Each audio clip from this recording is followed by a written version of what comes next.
33세의 김호중은 마침내 그녀가 자신의 인생의 사랑이라고 인정했습니다.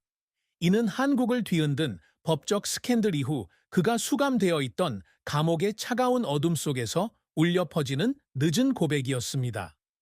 트로트와 클래식 크로스오버 음악계에서 빛나는 스타였던 김호중은 소울풀한 테너 목소리로 수백만 명의 마음을 감동시켰습니다.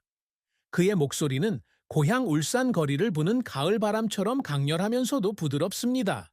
하지만 지금 그는 감옥에 갇혀서 한때 그의 삶을 밝게 했던 주목과 박수갈채에서 고립된 채 그 사랑의 말은 먼 메아리일 뿐 그가 자유의 몸이었을 때 사랑한다고 감히 말하지 못했던 여자에게 다가갈 수 없습니다.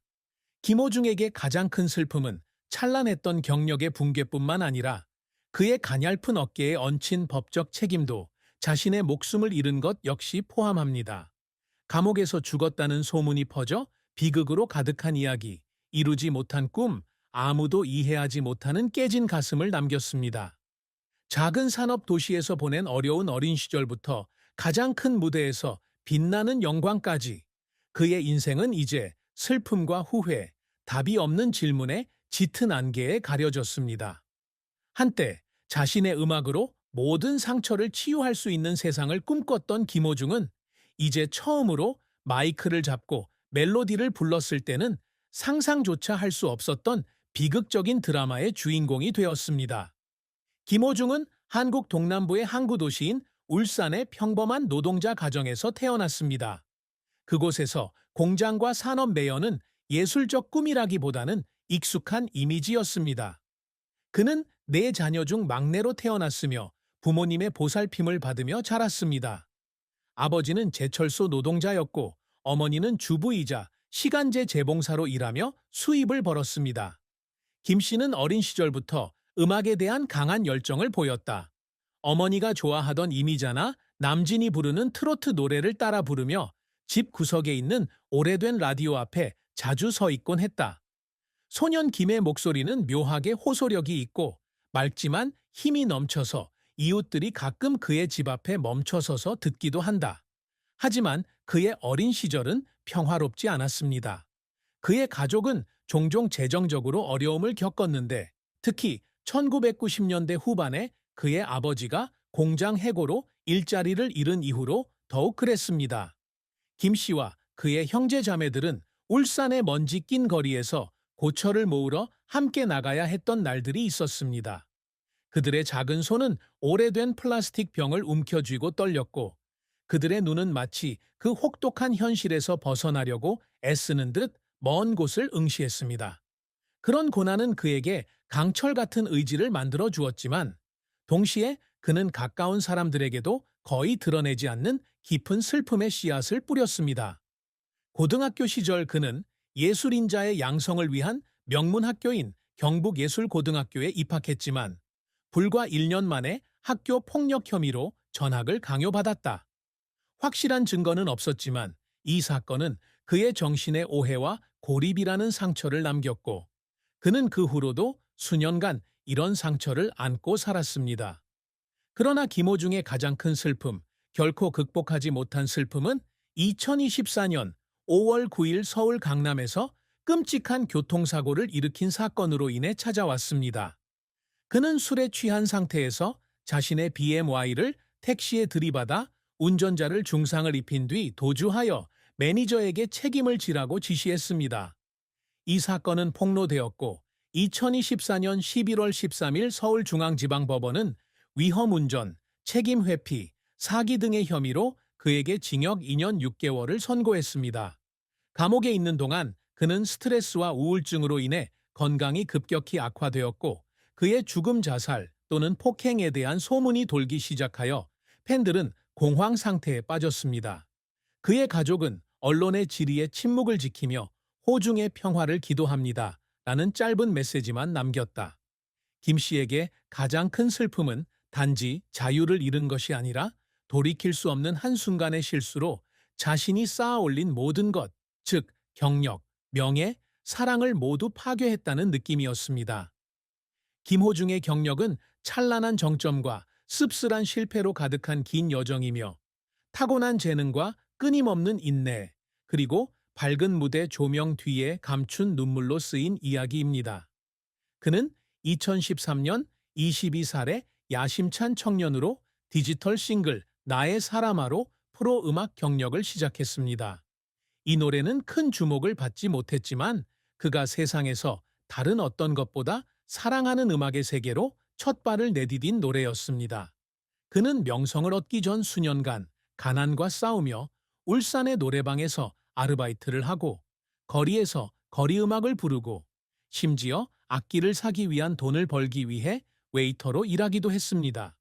그는 차가운 빛 속에 서서 주석 지붕에 떨어지는 빗소리에 자신의 노래하는 목소리가 섞여 있던 밤도 있었습니다. 꿈이 영원히 환상일 뿐일지도 모른다는 생각에 젊은 얼굴에 눈물이 흘러내렸습니다.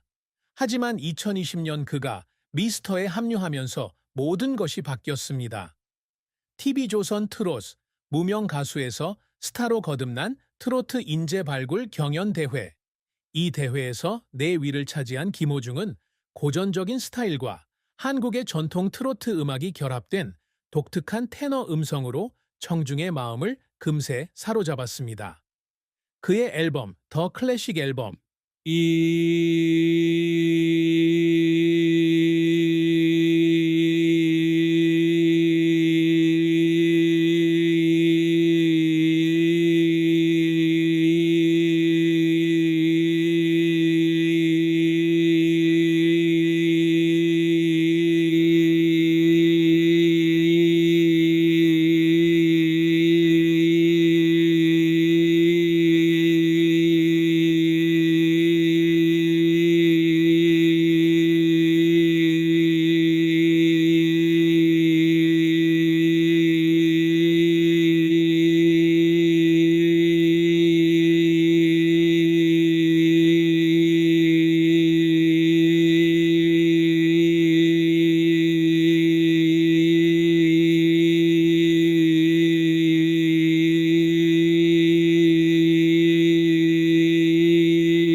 2022년에 발표한 클래식 앨범 파노라마가 성공을 거두었는데 발매와 동시에 70만 장이 팔려 해당 장르의 모든 기록을 경신했습니다.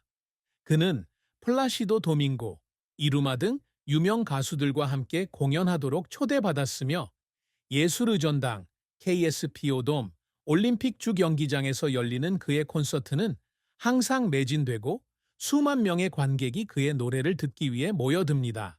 하지만 길은 순탄치 않았습니다. 그는 유명해지기 전에는 매력적이지 않은 외모와 유행에 뒤떨어진 노래 목소리 때문에 많은 연예기획사에서 거절당했다. 2020년 미스터로부터 성공을 거둔 직후 트롯은 불법 도박 스캔들에 연루되었고 2018년부터 2019년까지 온라인 도박 사이트에 참여한 것으로 밝혀졌습니다. 이 스캔들로 인해 그는 불후의 명곡 프로그램에서 제외되었고 대중으로부터 엄청난 비난을 받았습니다. 그는 자신의 죄를 속죄하기 위해 2020년 9월부터 2022년 6월까지 공익근무 요원으로 입대해 지역사회 복지시설에서 조용하고 겸손하게 일했습니다.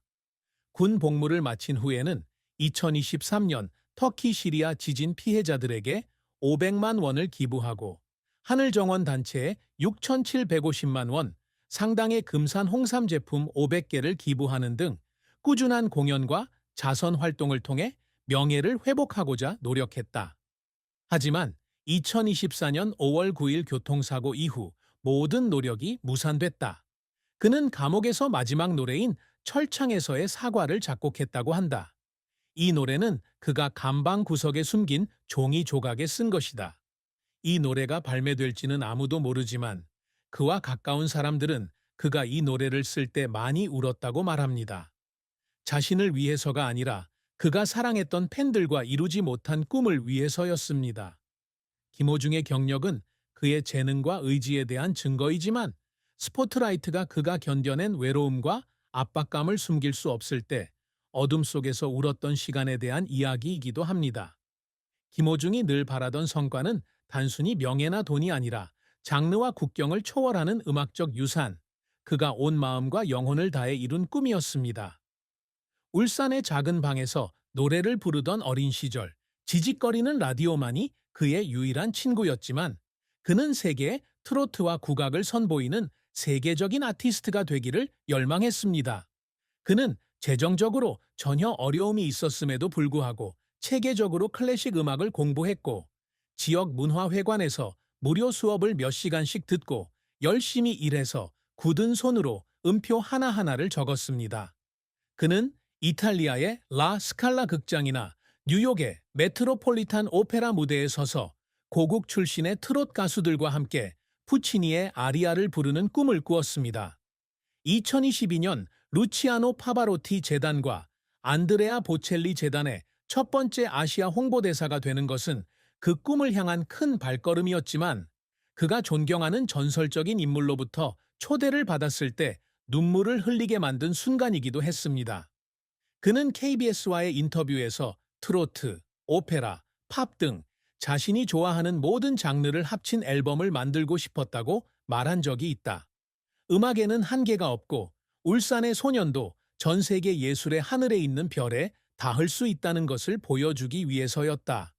일본, 미국, 유럽에서 열린 국제 공연은 그가 꿈을 점차적으로 실현해 나가는 방식이었지만 매번의 여행은 촉박한 일정과 완벽해야 한다는 압박감 때문에 그를 지치게 만들었다. 그는 종종 밤새도록 스튜디오에 앉아 같은 곡을 계속해서 불렀고 원하는 음색을 얻을 때까지 계속 노래했습니다. 때로는 지쳐서 바닥에 주저앉기도 했지만 완성된 녹음을 들을 때는 여전히 미소를 지었습니다. 그는 또한 연민의 상징이 되기를 열망했습니다.